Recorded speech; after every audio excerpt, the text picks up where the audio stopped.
संसद के बजट सत्र के दौरान आज लोकसभा में भारी हंगामा हुआ है। प्रश्नकाल के दौरान विपक्ष ने प्रयागराज महाकुंभ में अमृत स्नान के दौरान मची भगदड़ का मुद्दा उठाया है। विपक्ष का आरोप है कि यूपी की योगी सरकार मृतकों की सही आंकड़ा छिपा रही है और सरकार को मृतकों की पूरी लिस्ट जारी करना चाहिए।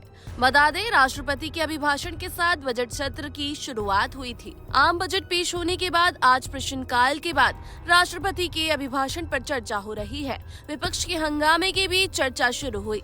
सदन की कार्यवाही शुरू होते ही विपक्ष सांसद हंगामा करने लगे। कई सदस्य नारेबाजी करते हुए सदन की असंदी के सामने आ गए और नारे लगाए कि मृतकों की लिस्ट जारी करो। सदन की कार्यवाही के दौरान लोकसभा स्पीकर ओम बिरला ने विपक्षी सदस्यों से शांत रहने की अपील की और कहा कि देश की जनता ने आपको इसी काम के लिए चुना है। विपक्ष के हंगामे के बीच संसद कार्य मंत्री किरेन रिजिजू ने कहा, विपक्ष का इस तरह सदन को बाधित करना ठीक नहीं है। विपक्ष अभिभाषण पर चर्चा के दौरान अपनी बात रख सकते हैं। वहीं स्पीकर ओम बिरला ने कहा कि अब प्रश्नकाल खत्म हो गया है। अब आप राष्ट्रपति अभिभाषण पर चर्चा के दौरान किसी भी महत्वपूर्ण मुद्दे को उठा सकते हैं। आप नारे लगाने आए हो, सदन को स्थगित करने आए हो, मेज थपथपाने आए हो, तो मैं कुछ नहीं कर सकता हूँ।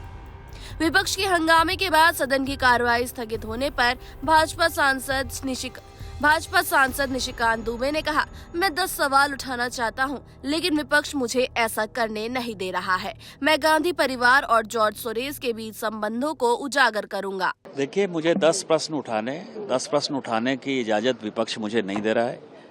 पिछले सेशन में नहीं दिया, इस सेशन में फिर से आज 0 आवर में आया है।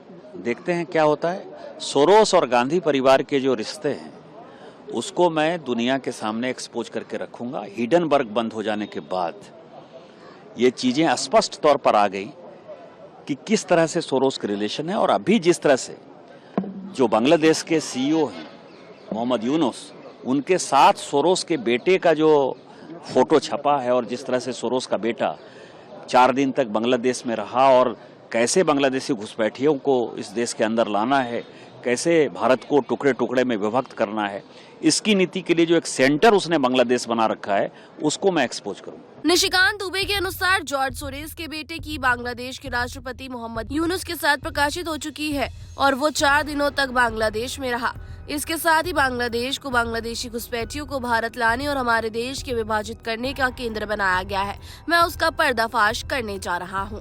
शिवसेना सांसद यूबीटी प्रवक्ता संजय राउत ने कहा है कि 5 फरवरी को दिल्ली में मतदान होना है। उसी दिन मोदी जी पवित्र स्नान करने के लिए कुंभ में जा रहे हैं। उन्हें लगता है कि दिल्ली के लोग इसी आधार पर उन्हें वोट दें।